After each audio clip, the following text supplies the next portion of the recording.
یہ معراج ربانی وہی بات کہہ رہا ہے.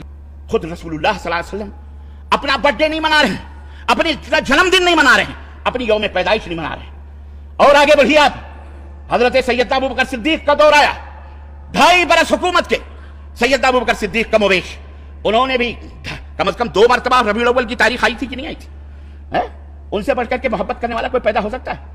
انہوں نے بھی نہیں منائی.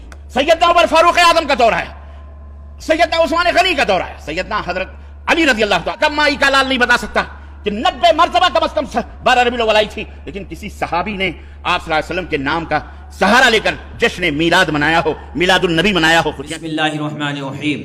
دوستو آج کی ویڈیو بہت ہی خاص ہونے والی ہے، جو دیکھتے ہیں. اولاً تھوڑا سا میں یہ 12ویں شریف کے بارے میں عرض کر دوں کہ جیسے ہی میلاد مصطفیٰ صلی اللہ علیہ وسلم کا مہینہ آتا ہے اور مسلمان اس مہینے میں خوشی منا کے اللہ تبارک و تعالیٰ کی بارگاہ میں درجات کی بلندی کا سامان کرنے کا ارادہ کرتے ہیں تو شیطان کو بہت تکلیف ہوتی ہے، اور شیطان نہیں چاہتا کہ مسلمان اپنے نبی سے اظہار محبت کے ذریعے اللہ تعالیٰ کا مزید قرب حاصل کریں. تو سینکڑوں قسم کے وسوسے ہمارے ذہن میں ڈالنے کی کوشش کرتا ہے. بھئی خوشی کیوں مناتے ہیں، جھنڈے کیوں لگاتے ہیں، لائٹنگ کیوں کرتے ہیں، جلوس کیوں نکالا جاتا ہے، یہ کہاں سے ثابت ہے؟ کیا نبی کریم صلی اللہ علیہ وسلم نے ایسا کیا؟ کیا اس کا حکم دیا تھا؟ کیا خود صحابہ کرام نے ایسا کیا؟ کبھی کہتے ہیں صحابہ کرام ہم سے بڑھ کے عاشق رسول تھے، بتاؤ اگر کرنا ہوتا تو وہ کرتے، ہم کیوں کریں؟ تو اس طرح جب وہ پیدر پہ کویسچنز آتے ہیں، اور بات وہی ہے جو میں نے پہلے آپ کی خدمت میں عرض کی کہ ہمارے پاس ذہن میں دفاعی مواد تو موجود ہی نہیں ہوتا، وہ دلائل موجود نہیں ہوتے جس کی وجہ سے ہم سامنے والے کو قائل کر سکیں. تو بچے اولاً آتے ہیں گھر والوں کے پاس، جب وہاں سے کچھ نہیں ملتا تو وہ جاتے ہیں کسی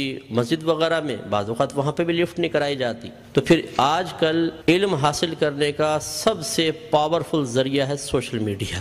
پھر جا کے بیٹھ جاتے ہیں سوشل میڈیا پہ، اور وہاں پہ ہر طرح کا جاہل ترین آدمی بیٹھا ہوا ہے جس کو دین کی الف بے بھی نہیں آتی، اور معذرت کے ساتھ میں لفظ کہوں گا اس کو استنجا کرنا آتا نہیں ہے، اور وہ وہاں بیٹھا ہوا قرآن حدیث کے دلائل دے رہا ہے. اور پھر وہ الٹے سیدھے دلائل پڑھنے کے بعد تو اور انسان کا ذہن گڈ مڈ ہو جاتا ہے. تو کچھ باتیں بس میں اس کے بارے میں عرض کر کے پھر اپنے بیان کی طرف آؤں گا. دیکھیں، میلاد مصطفیٰ صلی اللہ علیہ وسلم کی لغوی بحث کو چھوڑ کر ہم اس لفظ کو بولتے ہیں چند افعال و اعمال کے مجموعے پر کہ جی ہم میلاد مصطفیٰ منا رہے ہیں. مثلا اس میں کھانا کھلانا، سرکار کے فضائل بیان کرنا، نعت خوانی کی محافل ہیں، جھنڈے لگانا، لائٹنگ کرنا، جلوس نکالنا، ان تمام چیزوں کے مجموعے کا نام رکھ دیا جاتا ہے میلاد مصطفیٰ کہ جی ہم میلاد مصطفیٰ منا رہے ہیں. اور اگر دیکھا جائے تو اصل میں سرکار کی ولادت پاک کی خوشی ہم منا رہے ہوتے ہیں، اس کے لیے طریقہ اختیار کرتے ہیں تو ان تمام کو کہہ دیتے ہیں جی میلاد کی محفل ہو رہی ہے، میلاد مصطفیٰ منا رہے ہیں. تو پہلی بات تو یہ کہ خوشی منانا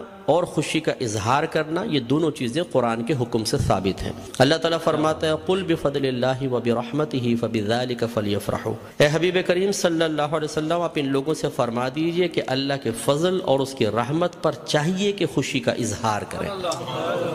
کہنے والا کون ہے؟ اللہ تبارک و تعالی. اور اگر میں آپ سے پوچھوں کہ اللہ کا سب سے بڑا ہم پر کیا گیا فضل کیا ہے اور اس کی نازل کردہ رحمت کیا ہے، تو ہر مسلمان بے اختیار کہے گا کہ ہمارے نبی کریم صلی اللہ علیہ وسلم. سب سے بڑا اللہ کا فضل، سب سے بڑی اللہ کی رحمت کہ ہمارے سرکار کے قدموں سے ہمیں قرآن ملا ہے، ایمان ملا ہے. حتیٰ کہ اللہ تبارک و تعالیٰ نے اپنی معرفت بھی اس وقت تک چھپا کر رکھی جب تک اپنے حبیب کو ظاہر کرنے کا ارادہ نہ فرمایا.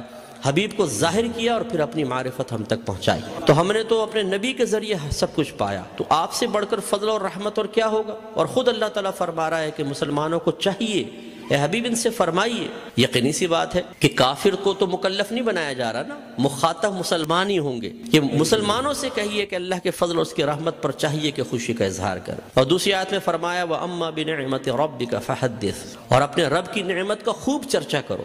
حدث تحدیث سے نکلا ہے. تحدیث کا مطلب ہوتا ہے اللہ تعالیٰ کی کسی عطا کردہ نعمت کو کسی کے سامنے ظاہر کرنا، چاہے وہ قول سے ہو، جیسے ہم کہتے ہیں جی اللہ کا بڑا فضل ہے بونڈ لگ گیا، اللہ کا بڑا فضل ہے مکان بنا لیا، اللہ کا بڑا فضل ہے میرے بیٹے کی شادی ہو گئی. یہ ہم نعمت کا اعتراف اور اظہار کر رہے ہوتے ہیں. اور اسی طریقے سے مختلف اعمال و افعال سے بھی بعض اوقات تحدیث نعمت ہوتی ہے. ایک دفعہ ایک صحابی نبی کریم صلی اللہ علیہ وسلم کی خدمت میں آئے جو پھٹے پرانے سے تھوڑے کپڑے پہنے ہوئے تھے، مفلوق الحال سے تھے. تو سرکار نے فرمایا فرمایا کہ کیا تمہارے پاس کوئی مال نہیں ہے؟ عرض کیا رسول اللہ صلی اللہ علیہ وسلم الحمدللہ ہر طرح کا مال ہے، مویشی ہیں، دراہم ہیں، دنانیر ہیں، باغات ہیں۔ تو سرکار نے شاید فرمایا پھر اللہ کی نعمت کا اثر آپ پر ظاہر ہونا چاہیے، اپنے آپ کو ایسا نہ رکھو بلکہ ایسے لباس پہنو، ایسی عادات و اطوار رکھو، ایسا طور طریقہ رکھو کہ لوگ جان جائیں کہ اللہ تعالیٰ نے آپ کو نعمتوں سے نوازا ہے۔ تو بتائیے کہ جب میلاد مصطفیٰ صلی اللہ علیہ وسلم آئے تو کیا ہمیں اپنے نبی کی اس طرح خوشی کا اظہار نہیں کرنا چاہیے تاکہ یہ ظاہر ہو کہ اللہ تعالیٰ نے ہمیں اپنے نبی کی سب سے بڑی نعمت سے نوازا ہے؟ جب عام دولت کے لیے سرکار نے فرمایا تمہیں اللہ نے دولت دی ہے، اس کا اثر تم پہ ظاہر ہونا چاہیے، اس نعمت کا اثر ظاہر ہونا چاہیے، تو بتائیے کہ جب میرے سرکار تشریف لائے اس نعمت کا اظہار کیوں نہیں چاہیے؟ تو یہ دونوں چیزیں قرآن سے ثابت ہیں، تو خوشی منانا اور نعمت کا اظہار کرنا۔ جب اللہ تعالیٰ نے اس کا حکم دے دیا، اجازت دے دی، تو پھر ہر وہ طریقہ اختیار کرنا جائز ہوگا جس کو قرآن اور حدیث نے منع نہیں کیا ہے۔ یہ اچھی طرح اصول یاد رکھیے، کسی چیز کے جائز قرار دینے کے لیے دلیل نہیں چاہیے ہوتی، کسی چیز کو ناجائز قرار دینے کے لیے دلیل درکار ہے۔ مثال کے طور پر میں آپ سب سے پوچھتا ہوں جو آپ نے ٹوپیاں پہن رکھی ہیں، جائز ہے کہ ناجائز بتائیں؟ بولیں، لائیں، ثابت کریں قرآن و حدیث۔ حضرت ثابت کریں کہ ایسی ہری پٹی نیچے اور اوپر سفید ہو، قرآن حدیث سے ثابت کریں۔ کر سکتے ہیں آپ؟ تو آپ کہیں گے بھی قرآن و حدیث سے اگر میں ثابت نہیں کر سکتا تم یہ بتاؤ کہ یہ جائز ہے ناجائز؟ اگر کہتے ہو ناجائز تم ثابت کر دو، میں نہیں پہنوں گا۔ اس طرح آپ نے چشمے پہنے ہوئے ہیں، آپ اس وقت رات کے تقریباً 9:30 بجے یہاں بیٹھ کر بیان سن رہے ہیں، لائٹنگ ہوئی ہے، یہ پکی چھت کے نیچے آپ بیٹھے ہوئے ہیں، میں مائک پہ بیان کر رہا ہوں، آپ اس کو سن رہے ہیں اسپیکر کے ذریعے، تو کیا یہ سب قرآن و حدیث سے ثابت ہے؟ یقینی سی بات ہے کہ نہیں۔ لیکن کیا یہ منع ہے؟ جب منع نہیں ہے تو پھر جائز ہے۔ یہ پہلا اصول یاد رکھیے گا۔ تو اگر کوئی آپ سے کہتا ہے کہ میلاد مصطفیٰ جائز ہے، آپ کہیں بالکل جائز ہے، وہ کہے قرآن و حدیث سے ثابت کرو، آپ کہیں کہ چلو میں بعد میں بولتا ہوں، پہلے تم یہ بتاؤ کہ ناجائز ہے کہ یس، تو تم ثابت کرو۔ کوئی ایک آیت لا کر ایسی بتائیں، کوئی حدیث جس میں اللہ یا رسول نے فرمایا ہو کہ میلاد مصطفیٰ نہ مناؤ، اور جب اللہ تعالیٰ اس کے رسول منع نہ کر رہے ہوں تو پھر آپ اور میں کون ہوتے ہیں منع کرنے والے؟ بعض کہتے ہیں کہ جی سرکار نے ایسا نہیں کیا، صحابہ کرام نے نہیں کیا، نہ اس کا حکم دیا۔ یاد رکھیں یہ بھی کوئی قاعدہ ضابطہ نہیں ہے کہ اللہ کے نبی حکم دیں تو ہم کریں، حکم نہ ہو تو نہیں کر سکتے۔ صحابہ کرام کریں تو ہم کر سکتے ہیں، صحابہ کرام حکم دیں تو ہم کر سکتے ہیں، ورنہ نہیں کر سکتے۔ یہ کوئی ضابطہ قاعدہ نہیں ہے۔ اصل چیز وہی ہے جو میں نے آپ کو بتائی کہ اگر اللہ تعالیٰ اس کے رسول نے منع کیا ہے تو منع ہوگا، اور اگر منع نہیں کیا تو بالکل جائز ہوگا۔ اب میں اس کی آپ کو تھوڑی سی مثالیں بتاتا ہوں۔ دیکھیں آپ کی مسجدوں پہ گنبد اور مینار بنتے نہیں بنتے؟ آپ پوچھیں، کویسچن کریں، ہر مکتب فکر کی عبادت گاہ کے اوپر گنبد اور مینار ہے، کیا اللہ کے نبی نے اس کا حکم دیا تھا؟ صحابہ کرام نے حکم دیا؟ یا اللہ کے نبی نے بنائے، یہ صحابہ نے بنائے؟ نہیں، یہ بہت بعد کی ایجادات اور ہر مسجد کے اوپر ہیں۔ یہ کیسے بدعت اور ناجائز کیوں نہیں ہو جاتے؟ قرآن پاک پہ زبر زیر پیش سرکار کے دور میں نہیں تھا، نہ صحابہ کے دور میں، بہت بعد میں لگے ہیں۔ 6 کلمے سرکار کے دور میں باقاعدہ اس طرح مرتب شدہ نہیں تھے، یہ بعد میں ہے۔ ایمان مفصل، ایمان مجمل پہلے نہیں تھی، یہ بعد میں ہے۔ اور اگر سرکار کے ہی دور کو لے لیں، سرکار نے قرآن کو مجتمع نہیں کیا تھا، صدیق اکبر کے دور میں ہوا ہے۔ سرکار کے دور میں، صدیق اکبر کے دور میں تراویح 20 رکعت ایک امام کے پیچھے نہیں ہوتی تھی، عمر فاروق رضی اللہ تعالیٰ عنہ نے کی ہے۔ اور ان پہلے 3 ادوار میں جمعے کی صرف ایک اذان ہوتی تھی جو اذان ثانی کہلاتی ہے۔ پہلی اذان حضرت عثمان غنی رضی اللہ تعالیٰ عنہ نے ایجاد فرمائی ہے۔ یہ ایک بازار تھا، وہاں پر ایک مقام زورہ تھا۔ جب مدینے میں وسعت پیدا ہوئی، اذان ہوتی تھی، دور تک آواز نہ پہنچ پاتی تھی، لوگوں تک اعلان نہ پہنچ پاتا تو آنے میں دیر ہو جاتی تھی۔ تو پھر آپ نے فرمایا کہ ہم ایک اذان اور شروع کریں گے جو اصل اذان سے، جو دوسری اذان ہے اس سے آدھے پونے گھنٹے پہلے بازار کے پاس ہوگی تاکہ لوگ ہوشیار ہو جائیں اور جمعے کی تیاری کر سکیں۔ ہر مکتبہ فکر جو جمعہ پڑھتا ہے وہ پہلی اور دوسری دونوں اذانیں دیتا ہے۔ وہاں یہ کویسچن کیوں نہیں پیدا ہوتا کہ جب اللہ کے نبی نے نہیں کیا تو پھر حضرت عثمان غنی نے کیسے کر لیا؟ اس کا مطلب ہے جب ضرورت پیش آتی ہے تو یہ اللہ کے نبی کی تعلیم ہے، خود صحابہ کرام نے ہمیں تعلیم دی ہے کہ آپ کسی بھی ایسی چیز کو شروع کر سکتے ہیں کہ جس کو اللہ تعالیٰ اس کے رسول نے منع نہیں کیا ہے۔ اسی طرح مدارس کا قیام آپ دیکھ لیں، ان میں سلیبس ہم نے رکھا ہوا ہے۔ اور اسی طرح میں آخری بات بس یہ مثال دیتا ہوں، ہر مسجد میں جماعت کے کچھ اوقات مقرر ہوتے ہیں، فجر اتنے بجے، ظہر اتنے بجے، عصر، مغرب، عشاء۔ کیا نبی کریم صلی اللہ علیہ وسلم نے حکم دیا تھا کہ اس وقت جماعت کرو؟ صحابہ کرام نے نہیں، ہم نے اپنی سہولت کے اعتبار سے کیا ہے۔ اور یہ ایک اعتراض کا بہت بڑا جواب بھی بن سکتا ہے۔ لوگ کہتے ہیں کہ آپ یہ 12ویں کا انتخاب کیوں کرتے ہیں؟ یہ بتائیں۔ اپنے پاس سے دن خاص کر لینا صحیح نہیں ہے، اپنے پاس سے دن خاص کر لینا صحیح نہیں ہے۔ تو یہاں میں آپ کو سمجھا دوں کہ کسی ایک چیز کو دوسری چیز کے ساتھ خاص کرنا دو طرح کا ہوتا ہے۔ اللہ تعالیٰ اس کے رسول نے خاص کیا تو اسے کہتے ہیں تخصیص شرعی، یعنی خاص کرنا شریعت کی طرف سے۔ اور اگر اللہ تعالیٰ اس کے رسول نے نہیں کیا، آپ اور میں کر لیں، جیسے ہم بچے کی سالگرہ کے لیے ڈیٹ کرتے ہیں، فکس کرتے ہیں، اس طرح بچی کی شادی کے لیے ڈیٹ ہم آپس میں مشورہ کر کے فکس کرتے ہیں، کوئی تقریب کرنی ہوتی ہے اس کے لیے، اسی طرح دارالعلوموں کے اندر سال شروع کرنا آخر کے لیے، اسی طریقے سے مسجدوں میں جماعت کے اوقات، یہ جو ہم اپنے پاس سے ایک چیز کو دوسری کے ساتھ خاص کرتے ہیں اس کو کہتے ہیں تخصیص عرفی۔ تو تخصیص عرفی کو تخصیص شرعی بنانا غلط ہے، کہ مثال کے طور پہ اگر ہم 12ویں کو 12ویں تاریخ میں کر رہے ہیں تو ہم کہیں کہ اسی تاریخ میں ہوگی، اس کے علاوہ نہیں ہوگی، یہ غلط ضرور ہوگا۔ لیکن ایک چیز کو دوسری چیز کے ساتھ خاص کر دینا اگر لازم اور ضروری سمجھ کر نہ ہو اور پھر بھی ناجائز ہو، تو جتنی میں نے آپ کو مثالیں دی ہیں بتائیے، پھر بیٹی کی شادی فکس کرنا بھی ناجائز ہونا چاہیے۔ یہ کوئی دنیاوی معاملہ نہیں ہے، نکاح تو سنت ہے، سرکار نے فرمایا نکاح من سنتی فمن راغب عن سنتی فلیس منی، نکاح میری سنت سے ہے، جو میری سنت سے بے رغبت ہوا وہ مجھ سے نہیں۔ تو اب جب بچی کی شادی کی باری آئے اور دولہا والے پوچھے جی کون سی تاریخ رکھنی ہے، تو کہ خبردار تاریخ فکس کرنا منع ہے۔ تو شادی ہوگی کب؟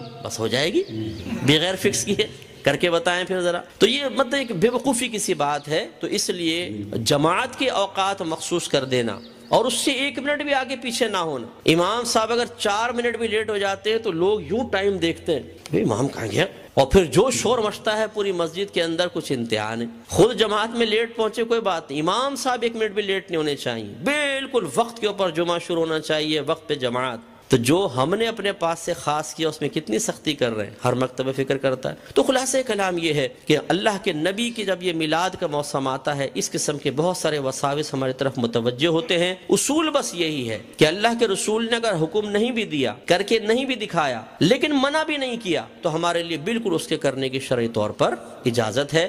اگر حکم کا انتظار کریں تو پھر ہر چیز کے اندر غلام کو حکم کا انتظار کرنا چاہیے، اور جب آپ حکم ڈھونڈنے کی کوشش کریں گے تو کاروبار زندگی رک جائیں گے۔ ہزارہ چیزیں ایسی ہیں جن میں سرکار کے احکام موجود نہیں ہیں۔ تو بس اصول شرعی ہوتا ہے کہ جہاں سرکار کا حکم موجود نہ ہو، خاموشی اختیار فرمائی ہو، منع نہ کیا ہو، یہ اس کے جائز ہونے کی دلیل ہوتا ہے۔ تو میلاد مصطفیٰ منائیے، الحمدللہ جنہوں نے یہ کیا ہے انہوں نے فیض پایا ہے۔ ابو لہب جیسا شخص آپ جانتے ہیں کافر تھا، سرکار کا چچا تھا، کافر شخص تھا اور بدترین کافر، دشمن اسلام، لیکن جب اس کی لونڈی ثویبہ نے آ کے خوشخبری دی کہ مبارک ابو لہب تیرے ہاں بھتیجا پیدا ہوا ہے، اس نے ہمارے نبی کی خوشی میں آزاد نہیں کیا تھا، اپنے بھتیجے کی خوشی میں کیا تھا، لیکن وہ بھتیجا تھا تو اللہ کا نبی۔ تو اللہ تبارک و تعالی نے اس کو اس برکت سے نوازا کہ جب اس کا انتقال ہوا اور یہ جہنم میں گیا ہے، اس کے خاندان والوں میں سے کسی نے اس کو خواب میں دیکھا تو پوچھا کہ ما فعل اللہ بکا، اللہ تبارک و تعالی نے تیرے ساتھ کیا معاملہ کیا؟ تو اس نے جواب دیا کہ بہت سخت عذاب میں ہوں،